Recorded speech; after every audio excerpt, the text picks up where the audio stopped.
Hello, my name is Robin Collins, and I'm Vice President with Pathogen Solutions. Our company mission is to create cleaner and safer environments for everyone. We want to thank you for joining our webinar. Today, my colleagues and I will be providing you with information for our first responders and communities on funding opportunities and processes, eligibility, and which products and solutions may qualify. Our agenda includes a review of federal funding sources and special grant opportunities, as well as how these funds may be used. Next slide, please. We'll also review what may qualify as worker protection equipment, why certain equipment is important, and criteria to best vet products. At the end of our discussion, we made time to answer any questions you may have. Please type your questions using the chat function. I'd like to introduce my colleague, Victoria Standard, who's a business associate with Pathogen Solutions. Victoria will be reviewing funding sources for our communities and first responders. Thank you, Robin. Extra funding is something that we could all benefit from, especially in the midst of this COVID pandemic.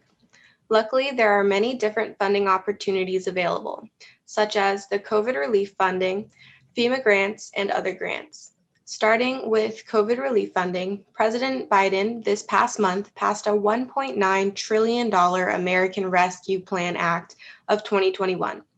This bill provides much relief for states, counties, and tribes, with $350 billion being funneled directly to states, local, and tribal governments. Within this bill, there are also many other funding opportunities, such as $200 million for skilled nursing facilities, $500 million for rural hospitals, and an additional $10 billion for states, territories, and tribal governments, called the Coronavirus Capital Projects Fund. This fund is for COVID expenses. With this new COVID relief, there are also some specific requirements for funding, such as necessary COVID spending to respond to public health emergencies. It's also important to check the requirements for the specific funds which you apply to through the HRSA, or Health Resources and Services Administration website. You will also apply for funding through this site. You must also remember that this money is available to states and counties until the end of the 2021 fiscal year, and anything that is purchased must be in place in your facility by the end of this fiscal year as well. If you've received money that is not used by the end of this fiscal year, then it must be returned. With these funding opportunities, it may seem daunting to receive money from the government because they require great financial tracking, so it's important to make sure that everything that you purchase you keep track of very efficiently. Next, we will show a visual layout of the funding allocation for states and counties. It's color-coded from light being the least amount to dark being the most amount for the money that's going to be sent out. There's also a link on the slide that will allow you to see the specific amounts for the states and counties. Next, we'll be going over FEMA grants. FEMA is the Federal Emergency Management Fund. They have also received relief money from the newest COVID Relief Act. This funding is available for states, counties, tribes, and as well as public organizations within them. The fund that we'll be focusing on is called the Preparedness Fund. This fund has $355 million available for the 2021 fiscal year through grants. FEMA has a few different categories, the main two being disaster and preparedness. Disaster is for natural disasters, and the Preparedness Fund is for preventative measures and protecting citizens and first responders. There are also two other categories and a few others, the main two being fighter and law enforcement funds. This fiscal period of 2020 has just ended, so the opportunity to apply for those two grants will not open until mid-fall of this year. To go over some of the important information to apply for grants through FEMA is that for FEMA grants, you must apply through grants.gov. Here you will go through a preliminary round, and if selected, they will send you instructions on next steps, which will be through a specific FEMA website. The application period for 2021 preparedness grant funding closes on May 14th of 2021.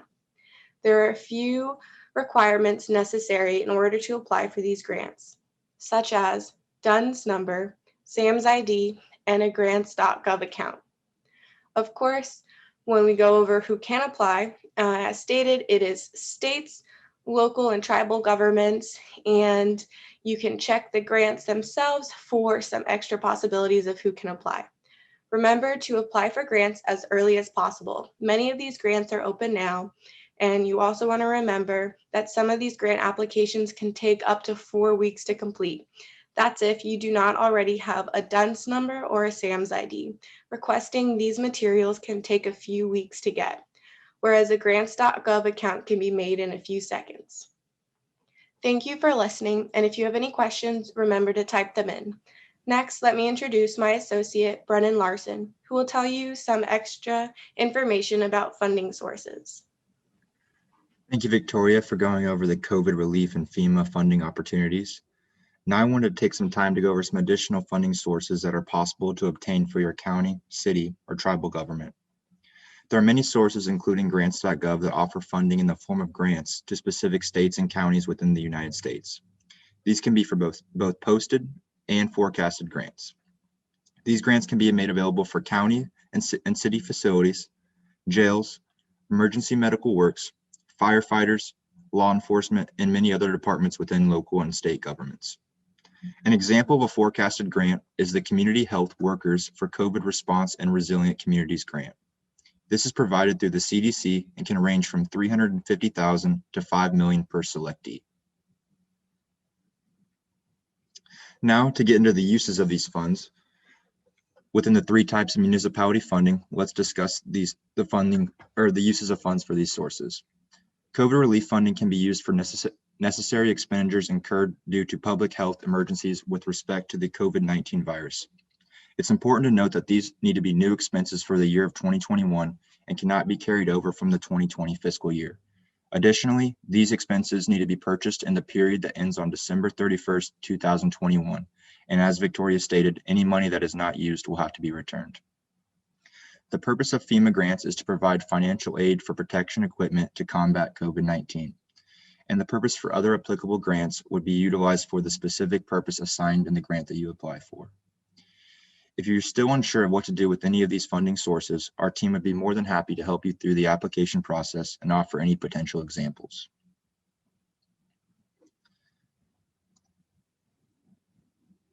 Now, to get into what may qualify as items or services as worker protection expenditures, here are a few examples.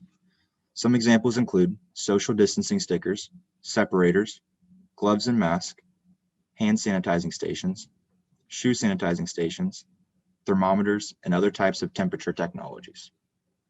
I know you are all looking for ways to feel safer and cleaner in your work environment in 2021, and these are just a few examples. It's extremely important to have these types of protocols in place to protect your first responders, your employees, or any visitors that are in your facilities. And if you have any questions regarding the examples above, we'd be happy to explain the benefits of implementing these items into your facility. Now, I would like to introduce Maria Garces to give a good understanding of why it's important to address these matters. Hi, everyone. Thank you, Brendan, for the introduction. Creating a secure perimeter around your facility in critical areas is essential. By creating a protective barrier through the use of hand sanitizing stations, masks, shoe sanitizing stations, as well as other forms of PPE, you are lowering your facility's microbial load and reducing the chances of the spread of harmful germs. Studies show that pathogenic microorganisms easily spread through footwear. And although we wash our hands, wear masks, clean the floors and other surfaces, germs from the floors easily spread onto high-touch surfaces around us. But with a 360 approach, these problem areas can be targeted at once in seconds at your front door. A successful economic recovery depends on the public being and, most importantly, feeling safe indoors. With the market being flooded with all kinds of solutions, we understand that it can be really overwhelming to know what is actually going to be effective. Typically, products that are NSF certified, EPA approved, UL listed, CE marked, ISO 9001 manufactured, which have higher standards, and most importantly, products that are made in the United States as we help our country during recovery. Another thing to note are products and companies that are registered with SAM. These are companies that have been vetted by the government to sell to the government and to nonprofit agencies. The UV Zone shoe sanitizing station is an example of one of these products that has been vetted. It allows for the seamless flow of traffic. It disinfects all footwear types, works in just 8 seconds, plugs into any standard outlet. It requires no additional staff to operate. And best of all, it provides continuous 24/7 protection. The unit can also be relocated as needed, and it completely eliminates human coronavirus and up to 99.99% of other harmful pathogens in just seconds. So here I'd like to share a county official testimonial. His name is Jared Goodspeed, and he is the Director of Facilities at Marion County. The COVID-19 pandemic has reminded everyone how important it is to clean and disinfect surfaces, but we rarely think about viral contamination on floors. As we were studying the best ways to keep our facilities safe, we learned viral and bacterial material from floors can rapidly spread to high-touch surface areas throughout a building. I'm confident these UV Zone shoe sanitizing stations will help keep our most crucial facilities cleaner and safer. And Marion County staff and residents can feel confident we're doing everything we can to keep them safe and healthy. Now we're going to be going through the few questions that you guys have been typing in throughout the presentation. And if you guys have any questions that you haven't typed in yet, please feel free to type them in now and we will answer them. Also, we're going to try and get through as many questions as possible. If we don't get to your question, we will definitely be following up over email. So let's see. The first question is by Lisa Masters, and she is asking, will these slides be available to us? Great information, and I would like the links to follow up. So yes, Lisa, these slides are going to be available. So after the presentation, you will be receiving a copy of this live webinar, as well as other resources from our team. Let's see, we have another question here. How many facilities are using this? All right, so right now we have over 60 facilities that are using our technology. This actually includes, different municipalities and cities. We also have jails, Marion County, Clay County, and Bergen County in New Jersey. Let's see this other question from Scott James. What kind of other germs does it eliminate?